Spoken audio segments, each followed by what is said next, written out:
Daniel Linstad, Grants Pass, Oregon.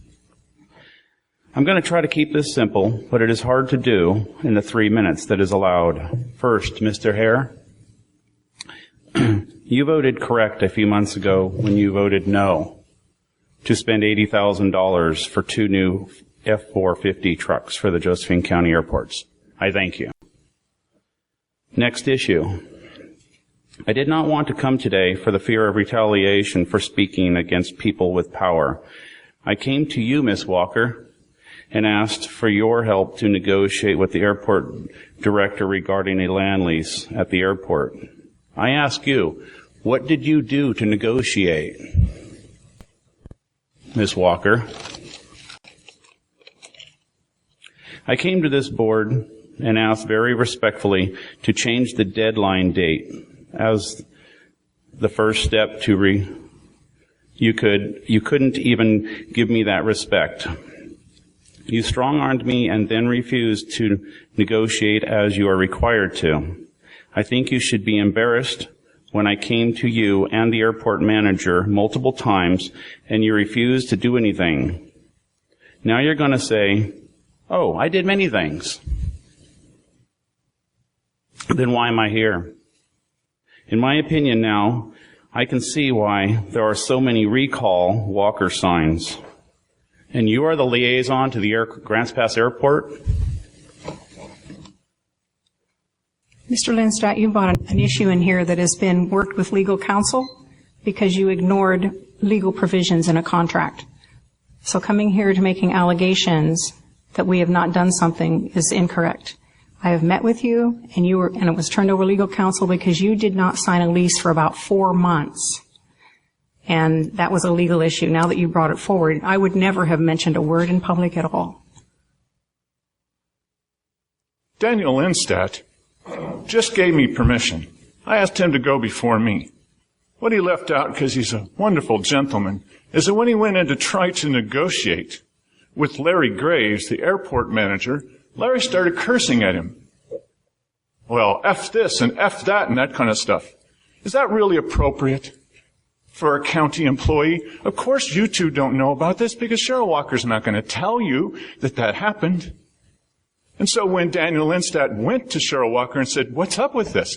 I mean, I can't even go to a county employee without him going F you and F this and F that. Do you think that there was any resolution of that? Has Larry Graves stopped doing it?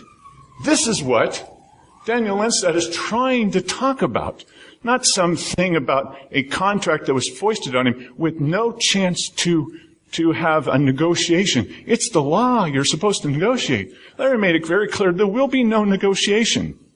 Well, then which law are you violating today? No negotiations? And F you? Nice.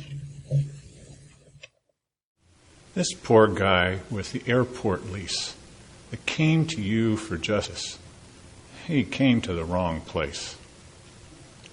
The reason that he complained about his lease is because you're charging him too much. It's not an apartment, but imagine that you were being charged for 4 bedrooms when you only had 2.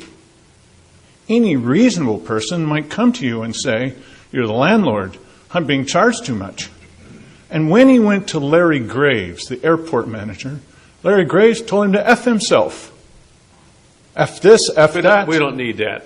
Yeah, I personally do need that. Mr. Matthews, the it's hearsay, usage too. It's hearsay. You can say he cursed at him. That's fine. Okay. You It's don't not need to get so hearsay particular. because I've heard the recording. Which was recorded illegally. It So was please recorded proceed. with the permission of the airport manager who No, it was not. who gave it permission on the tape. And if he's told you a falsehood, you need to talk to him. Because I heard that. So, Mr. Matthews, you're please interrupting me. Please do not say that again. What again, ma'am? The words you have repeated last week and this week. It's one letter, but okay. Now, is it bad that I'm repeating the one letter or that your employee used the full word several times? So, what he was trying to bring to the airport's manager was, you're charging me the wrong amount. So he came here and he was all nervous. He really didn't want to come up here. But he wanted to be sure that you heard his concerns, that he was being cursed at by your employee. He'd gotten a response from Cheryl Walker, oh, we're going to deal with that. I've seen the letter. It was dismissive. And when he came here, the environment that you're creating here that makes it easy for people to want to come, you told him you didn't sign that. No, you didn't sign that. You better check with legal because you're supposed to sign that. Who in their right mind would sign the thing when it's for the right amount, wrong amount? Why would they do that? He finally did. He signed it. And then the next week he's thinking, I really shouldn't have done that, but I was afraid of retaliation. And Keith Eck told him, well, Larry Graves has never been mean to me. He's never retaliated, never said anything. Well, of course not. You're the bosses. So when he brings it to your attention, and when I bring it to your attention, that you have an employee that would be fired anywhere else in the country, you just dismiss the guy. He didn't get any justice. He came to the wrong place.